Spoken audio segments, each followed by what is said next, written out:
तुम्ही वांग्याची भाजी अनेक प्रकारे केली असेल, पण या पद्धतीने वांग्याची भाजी करून बघितली तर घरातले खूप आवडीने खातील आणि कढीही चाटून पुसून खातील. अशी चविष्ट अशी वांग्याची भाजी मी आज तुम्हाला दाखवणार आहे. चला तर मग वेळ न घालवता रेसिपीला सुरुवात करूया.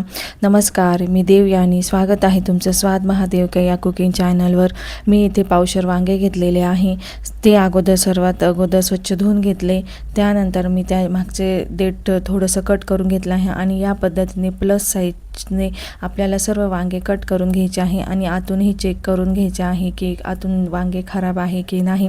या पद्धतीने आपण इथे सर्व वांगे कट करून घेणार आहोत आणि ते मिठाच्या पाण्यात टाकून ठेवायचे आहे, त्यामुळे वांगे काळे पडत नाही.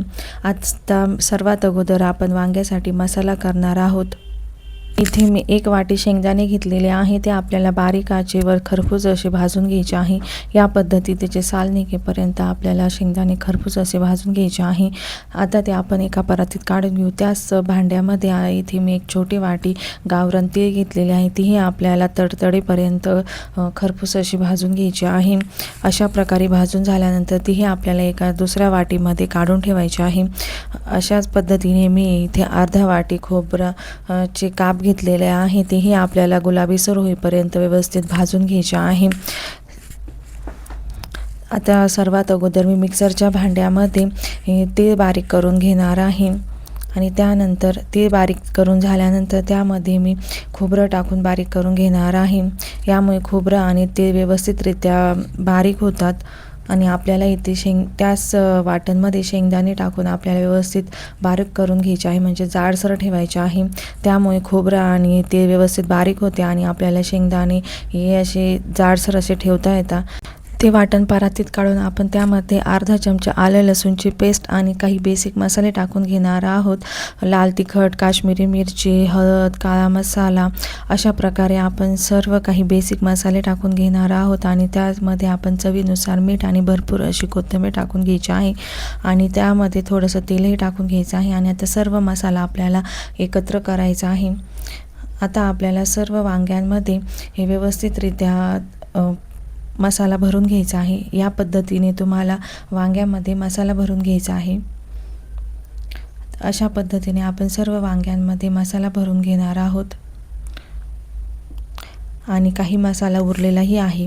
आता मी गॅसवर एक भांडं ठेवलेलं आहे. त्यामध्ये मी 2 चमचा तेल घेतलेलं आहे. तेल चांगलं गरम झाल्यानंतर त्यामध्ये मी थोडीशी मोहरी आणि त्यामध्ये आपण जे आले लसूणची पेस्ट केली होती, उरलेली पेस्ट त्यामध्ये टाकून घ्यायची आहे. आलं लसूण चांगलं तळून झाल्यानंतर त्यामध्ये एक मी छोटा कांदा बारीक चिरून घेतला होता, तोही त्यामध्ये टाकून घ्यायचा आहे. आता त्यामध्ये मी काही बेसिक मसाले थोडे सर्व बेसिक मसाले टाकून घेणार आहे. त्यामध्ये मी टमाटरही टाकलेलं होतं, पण ते व्हिडिओमध्ये कट झालं. आता जो आपण मसाला वांग्यामध्ये भरण्यासाठी मसाला केला होता, तोही आपण उरलेला मसाला त्यामध्ये टाकून चांगला व्यवस्थितरित्या परतून घ्यायचा आहे आणि आता आपण जे वांगे भरलेले होते ते त्यामध्ये टाकून घ्यायचे आहे आणि व्यवस्थितरित्या 1 मिनिटभर चांगले परतून घ्यायचे आहे.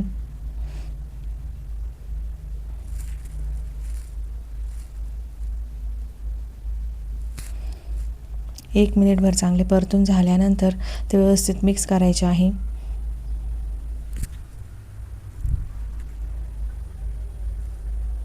आता त्यामध्ये मी 1.5 ग्लास गरम पाणी टाकून घेतलेलं आहे. आता आपल्याला 10 ते 12 मिनिटभर आपल्याला याची चांगली वाफ काढून घ्यायची आहे वांग्याची. झाकणावर थोडंसं पाणी टाकून आपण 10 ते 12 मिनिट एक चांगली वाफ काढून घेणार आहोत. त्यामुळे वांगे पटकन होतात.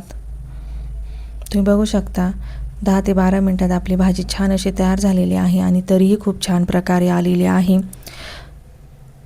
आणि आपण आता वरतून थोडीशी कोथिंबीर टाकून ही भाजी भाकरीसोबत, पोळीसोबत, ज्वारीच्या भाकरीसोबत, पराठ्यासोबत कशासोबतही तुम्ही खाऊ शकता.